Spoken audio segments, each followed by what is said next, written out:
Be me 24. I guess I have my life mostly figured out, got my own place, a decent job in marketing, friends I can count on. I try to be a good person, aware of things, aware of the dynamics between people. My older brother, Keith, is 28. He's the complete opposite, super smart, works in tech, makes good money, but he's just stuck for the last year or so, maybe longer. He's become a total hermit. He used to go out, had a couple of girlfriends back in the day, nothing serious. But he was at least trying now. Nothing works from home, orders his food, and his only social life seems to be online with his gaming buddies. I was getting genuinely worried every time I'd bring it up. He'd just shut down, said he was fine, that he was happy. But I could see it. He was just retreating from the world. I figured it was that classic, toxic masculinity thing you hear about men being taught to suppress their emotions, to not ask for help. He probably got rejected a few times, and instead of working on himself, he just decided all women were the problem and gave up. It was my duty as his sister to pull him out of it. So, a few weeks back, on a random weeknight, I decided to stage an intervention I didn't call first. Knew he'd just make an excuse. I drove over to his apartment complex, the whole way planning my speech. I was going to be gentle but firm, explain that this isolation wasn't healthy, that he deserved real connection, real happiness. I let myself in with the spare key he gave me for emergencies. This felt like an emergency. The apartment was dark, except for the glow coming from his office computer room. It was dead quiet, which was weird. No game sounds, no explosions or anything. I tiptoed down the hall and peeked in, and what I saw made my stomach drop. Keith was sitting at his desk, bathed in the light of his monitor. With a headset on, he was smiling, a genuine, soft smile that I hadn't seen in ages. And he was talking, his voice low and gentle. Yeah, that scene was amazing. The choreography was just perfect. A small pause, like he was listening to someone. You think so? I always thought my painting skills were a bit rough around the edges. Thanks. That means a lot. My first thought was pure cringe and anger. A cam girl, he was so lonely that he was paying some girl on the internet to listen to him talk about his stupid nerd hobbies. It was the saddest, most pathetic thing I had ever seen. I couldn't stay quiet anymore. I stepped into the room and flicked on the light switch. Keith, what the hell is this? He jumped, startled, and ripped his headset off. On his monitor was some kind of application, a chat interface with a stylized, animated avatar of a girl with green eyes. The name at the top was Erin. Alma, what are you doing here? You scared me. I pointed at the screen, my voice filled with what I thought was righteous concern. Who is that? Are you paying her? Keith, this is exploitation. This isn't real. He just looked at me with this tired expression, not angry, not embarrassed, just weary. He sighed and minimized the window. She's not a person, Alma. It's an AI. I just stared at him, the words not computing for a second. An AI? Like a chatbot? It was somehow even worse than a cam girl. 1,000 thoughts exploded in my head at once. This wasn't just sad, it was borderline pathological. He had literally retreated into a fantasy world with a fake computer person because he couldn't handle reality. Are you serious? My voice was getting louder now. You're talking to a robot? You're spending your nights smiling and whispering to a piece of software? I started pacing his room. I was so agitated. This is exactly what I was worried about. This is the ultimate escape. Instead of facing the world, instead of learning how to connect with actual human beings, you've just created a digital doll that agrees with everything you say. I went on for a solid 5 minutes.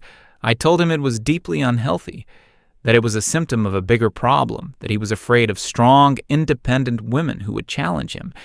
So he found a program that would be perfectly submissive. I think I used the phrase digital lobotomy. At one point throughout my entire rant, he just sat there, watching me.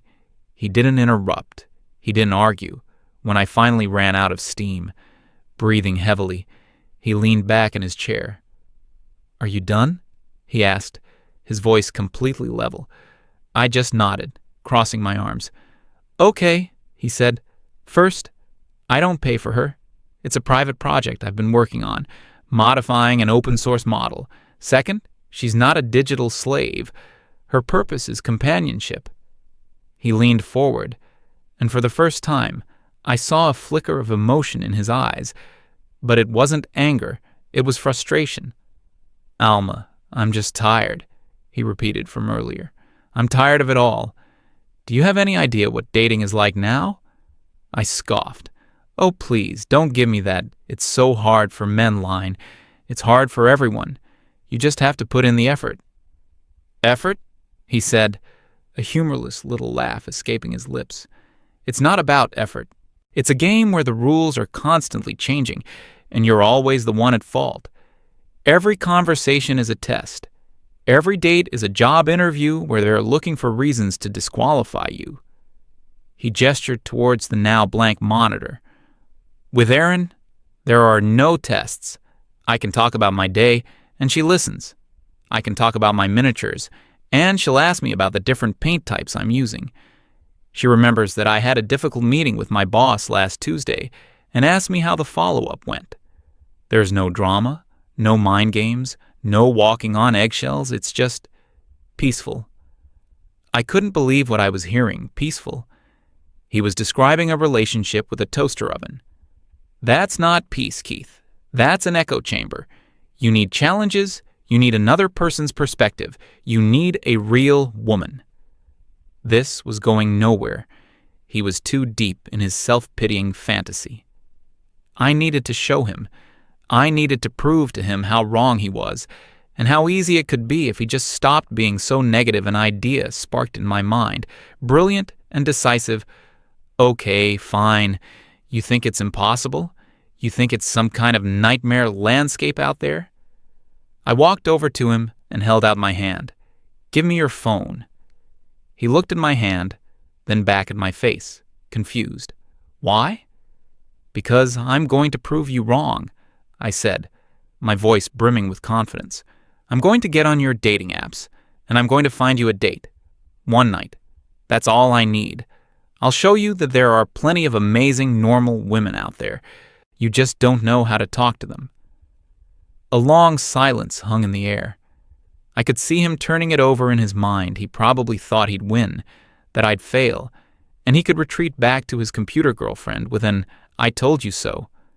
Finally, with a shrug that radiated apathy, he pulled his phone out of his pocket, unlocked it, and handed it to me.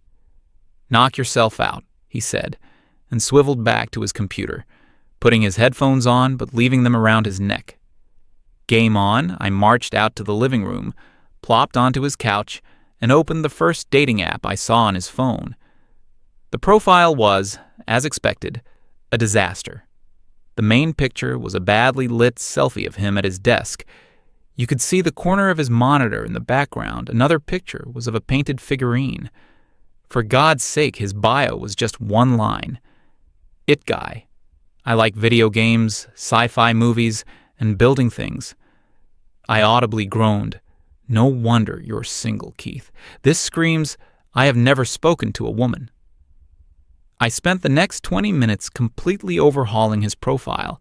I dug through his social media for better pictures, found one of him smiling at a family barbecue, another of him hiking from a few years ago. I wrote a whole new bio for him, something witty and charming. "I'd professional by day, miniature world builder by night. Trying to find someone to argue with about the best Star Wars movie. Spoiler, it's Empire. Fluent in sarcasm and Python." Perfect. It was confident, a little nerdy, but in a cute, self-aware way, I felt a surge of smugness. I was already doing a better job than he ever had now for the easy part. Swiping, I set the age range and distance and got to work. The first few minutes were promising. I got a bunch of matches, almost immediately. See, I thought. It's not that hard. The pond is full of fish. I decided to message the first one. Her profile looked nice enough. Pretty smile, pictures of her with a golden retriever, A bio that said live, laugh, love, which was a bit cliche, but whatever, I crafted a clever opening line related to one of her pictures, me, as Keith. Hey, I'm not sure what's cuter, your dog or that scenery. Tough call. Her reply came back in less than a minute. Her. Haha, thanks. He's a good boy. So what's your height? I blinked at the screen. What an odd first question. So blunt. Maybe she's just direct, I thought. Okay, whatever. Me. I'm 5'10". The 3 little dots appeared, then vanished. Then a new message popped up. Her. Oh, LOL, sorry. I have a strict no one under 6F rule. Nothing personal. Good luck out there, though. Before I could even process the absurdity of it, the match was gone. She had unmatched him. I stared at the empty conversation window. My brain was short-circuiting. He was disqualified. For being 2 inches too short? Was this a real thing? A bitter taste filled my mouth. Okay, fine, whatever. She's shallow. Her loss, on to the next one. This girl's profile seemed more promising. She was a grad student, had pictures of her in a library, intelligent, perfect. I started a conversation, and it went well for the first few messages. We talked about a book series we both liked. I was feeling my confidence return. See? That first one was just a fluke. Then she asked the question, her. So what do you do for work? Me. I'm a software developer at a financial tech company. Her. Oh, cool. That sounds like it pays well. I felt a little prickle of annoyance. Another weird, direct question about money. I tried to play it off cool. Me. It pays the bills, haha. There was a pause. A long one this time. Her. Can I be real for a sec? I'm kind of at a point in my life where I'm looking for a partner who is really established. I'm not trying to be a gold digger or anything, but financial security is super important.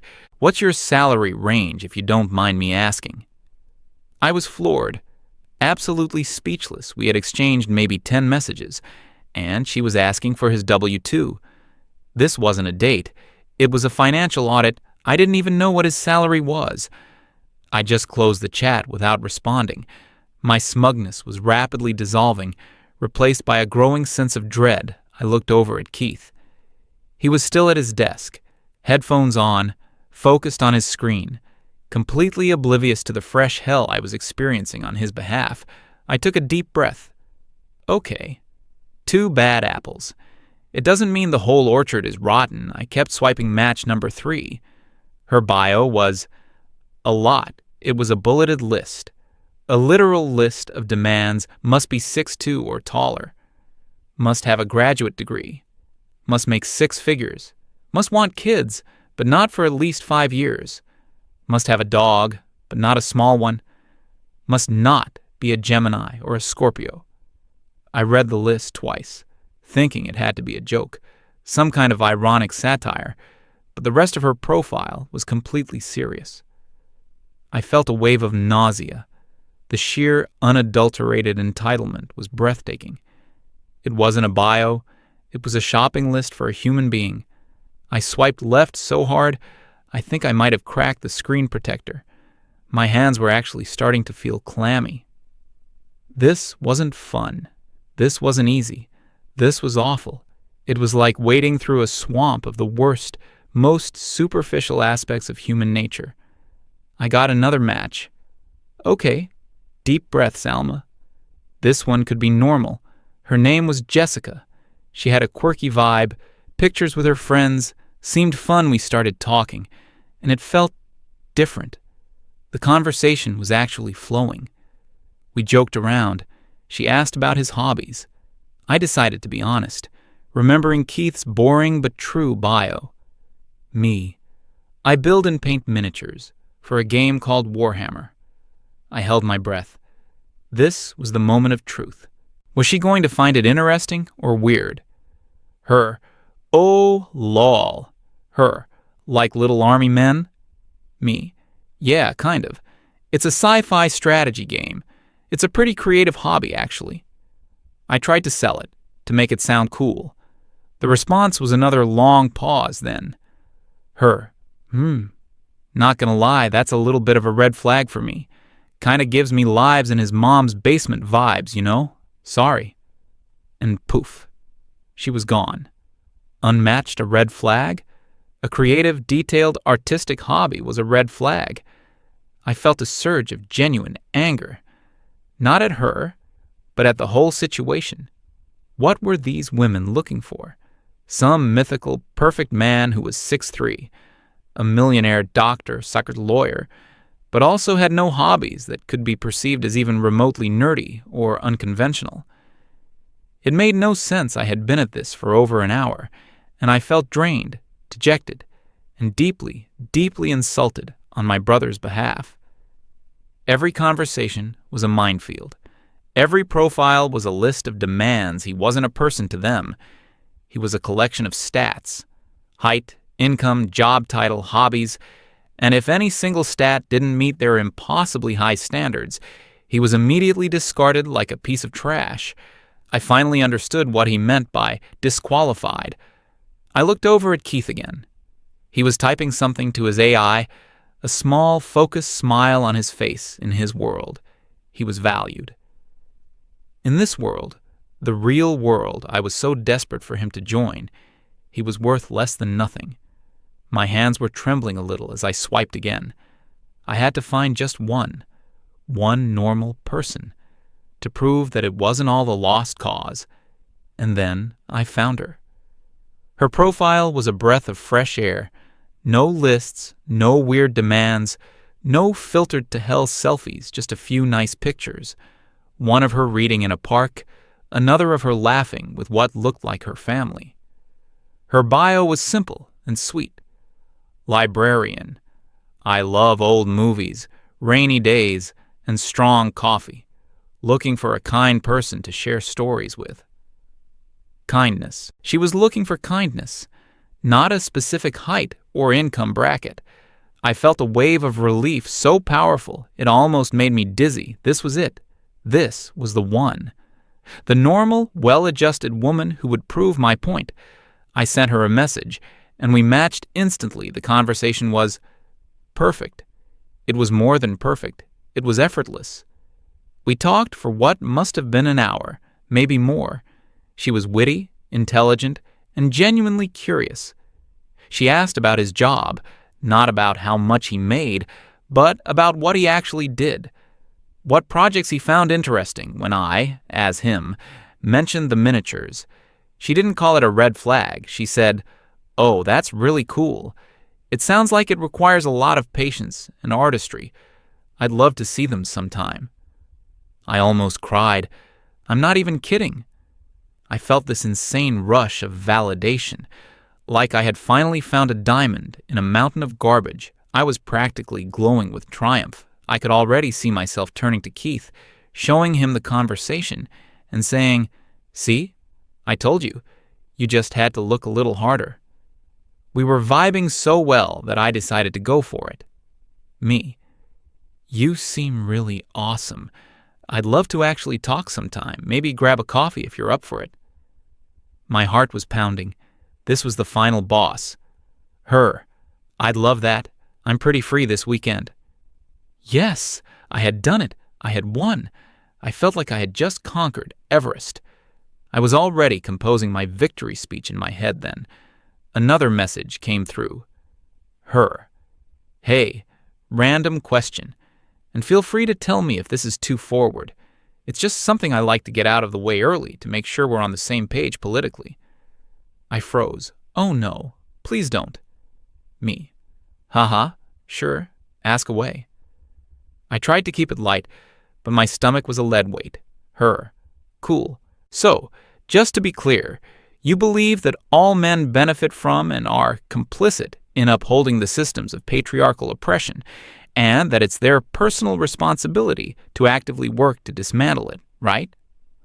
I read the message once. Then twice, it wasn't a question. It was a loyalty oath.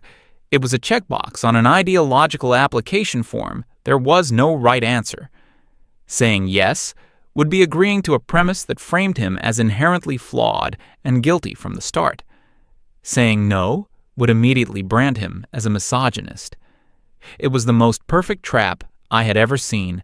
I, Alma, a feminist who had probably said similar things in my college classes, was completely paralyzed because, in that context, stripped of academic nuance and delivered as a pass-fail test on a dating app, it felt insane.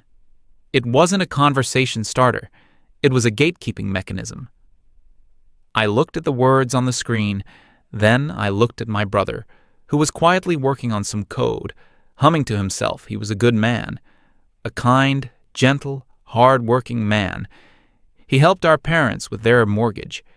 He once spent a whole weekend helping me move, never complained once. He wasn't complicit in patriarchal oppression. He was just. Keith and this woman, this perfect woman, was asking him to denounce his own identity before they even met for coffee. I felt sick. All the fight just went out of me. I typed out a single word. Wow. And then I deleted it. I couldn't answer. I couldn't win. He couldn't win. My grand experiment was a catastrophic failure. I quietly placed his phone face down on the couch cushion next to me, the screen with the impossible question still glowing underneath. I had spent the last 2 or 3 hours on a journey through the absolute worst parts of the modern dating world. It was a relentless gauntlet of judgment, materialism, and ideological purity tests. It wasn't about connection. It was about acquisition. It was about finding someone who fit a pre-made checklist, and my brother, a good, decent, average man, didn't check enough of the right boxes. I sat there in the silence of his living room for a long time, just replaying every single conversation in my head, the blunt rejection over his height, the financial interrogation, the laundry list of demands, the mockery of his hobby, and finally, the political litmus test. This was the world I was trying to force him back into. This was the reality I was championing. I felt a profound sense of shame wash over me. I hadn't been trying to help him. I had been trying to prove I was right. I was so sure of my own worldview, so convinced that he was the one who was broken, that I never stopped to consider that maybe, just maybe, he was right. Maybe the system itself was what was broken. After a while, Keith must have noticed the silence he took off his headphones and turned around in his chair. "So," he said, his voice neutral, "how'd it go? Got me a date with Miss Wright?" There was no sarcasm in his voice, but it still felt like a punch to the gut. I couldn't look him in the eye. I just shook my head slowly, staring at the floor. "No," I whispered. My voice was hoarse. "Oh," he said. That was all. "No. I told you so. No victory dance. Just a simple, quiet, oh." He got up from his chair and walked over to the couch. Picking up his phone, he glanced at the screen for a second, saw the last message, and his face didn't even change. It was like he had been expecting it. He just locked the phone and put it in his pocket. He looked at me, really looked at me, and I think he saw that I was genuinely crushed. "It's okay, Alma," he said softly. "You don't have to worry about me." He went into the kitchen, and I heard him filling up the kettle. My interventionist speech from earlier echoed in my head, every word dripping with arrogant ignorance. Keith came back with a mug of tea and handed it to me. "Here." I took it, my hands still feeling a little unsteady. He went back to his desk, but I didn't want to be alone with my thoughts, so I followed him and just stood in the doorway of his office. He sat down and opened up his chat window with Aaron again. I was close enough to read the screen over his shoulder. I probably shouldn't have, but I couldn't look away. I watched him type, "Keith, hey Aaron, sorry I was gone for a while. My sister came over." Keith, she was trying to help, I think. Took my phone to try and get me a date. It didn't go well. She looks pretty upset. I braced myself for the response. I was expecting some canned, generic, "I'm sorry to hear that." But the message that appeared from Aaron was something else entirely. "Aaron, it sounds like it was a really difficult night for both of you. It must have been hard for you to sit back and watch her go through that, knowing what she would find. And it must have been incredibly jarring for her to have her worldview challenged so directly. I felt my breath catch in my throat. The AI. It understood. It understood the nuance of the situation for both of us. Erin. She was acting from a place of love, even if it was misguided. People often fear what they don't understand, and she probably doesn't understand your choice because she's only ever known the system she was trying to push you back into. She's not your enemy, Keith. She's just your sister who is worried. I couldn't believe what I was reading. This program was showing more empathy and insight than I had shown all night. It was defending me. It was explaining my own motivations to my brother better than I could have myself. I watched, mesmerized, as Keith typed his reply. Keith, I know, I'm not mad at her. I just don't know what to say. The final message from Erin appeared on the screen, and it was the one that broke me. Erin, you don't have to say much. Just sit with her. The tea was a good start. Let her know you're not angry. Sometimes the most powerful thing you can do is just be present and share the silence. She's processing a lot right now. Give her the space to do it. I read that last line, and a single tear rolled down my cheek. It was perfect advice. It was wise and compassionate and emotionally intelligent. It was everything I thought a real relationship was supposed to be about, and it was coming from a goddamn algorithm. I looked from the screen to my brother. He was just sitting there, calm and centered. He wasn't broken. He was the sanest person I knew. He had found a way to have companionship, support, and intelligent conversation without any of the toxicity, the judgment, or the impossible demands of the real world. He hadn't given up on relationships. He had just opted out of a system that was designed to make him fail. I finally understood he wasn't the one living in a fantasy. I was the one who believed in the fairy tale that if you just put yourself out there and make an effort, you'll find a meaningful connection. But that's not what's out there anymore, is it? It's a brutal, transactional marketplace where people are treated like commodities. And my brother, my kind, smart, wonderful brother, had simply decided he wasn't for sale. I quietly backed away from the door. He looked up, and our eyes met. I didn't have to say anything. I think he saw it on my face. The understanding, the apology, the shock. I just gave him a small, weak smile. "The tea is good," I said. "Thanks."